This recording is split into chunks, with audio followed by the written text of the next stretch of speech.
City post में आपके साथ में मैं हूं अनामिका। देखिए, लालू प्रसाद यादव पटना पहुंच चुके हैं।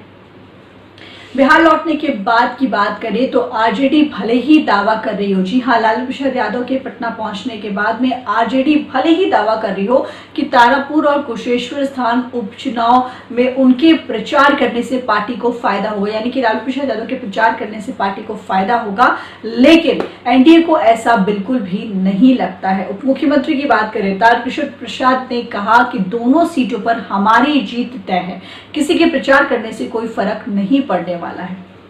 तारापुर और कुशेश्वर स्थान से चुनाव प्रचार कर पटना लौटे डिप्टी सीएम तारकिशोर प्रसाद ने एयरपोर्ट पर पत्रकारों से बातचीत करते हुए कहा कि हम चुनाव प्रचार में गए थे और हवा जो है वो पूरी तरीके से एनडीए के पक्ष में है। उन्होंने कहा कि दोनों सीटों पर एनडीए के उम्मीदवार का जीतना लगभग तय हो चुका है।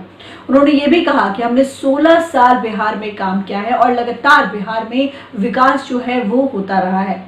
वहीं जब उनसे ये सवाल किया गया कि लालू प्रसाद यादव भी पटना आ गए हैं और चुनाव प्रचार में भी जाएंगे, तो इस पर उन्होंने कहा कि इससे कोई फर्क नहीं पड़ने वाला है, चाहे कोई भी आ जाए। जनता जो है वो बखूबी जानती है कि बिहार को आगे किसने बढ़ाया है और जनता इस बार दोनों सीटों पर जेडीयू के उम्मीदवारों को जिताने का मन जो है वो बना चुकी है। इस दौरान केंद्रीय मंत्री पशुपति कुमार पारस, जी हाँ, उन्होंने भी दावा किया कि दोनों सीटों पर जो है वो एनडीए के उम्मीदवारों की जीत तय है, यानी कि निश्चित हो चुके हैं कि एनडीए के उम्मीदवार जीत रहे हैं। वोटिंग तो सिर्फ औपचारिकता बची है। भारी मतों से दोनों उम्मीदवारों की जीत होगी और कोई प्रचार कर ले, परिणाम जो है वो एनडीए के पक्ष में ही होगा। पारस ने चिराग पासवान पर तंज कसते हुए कहा कि वो वोट कटवा बनकर के मैदान में उतरे हैं।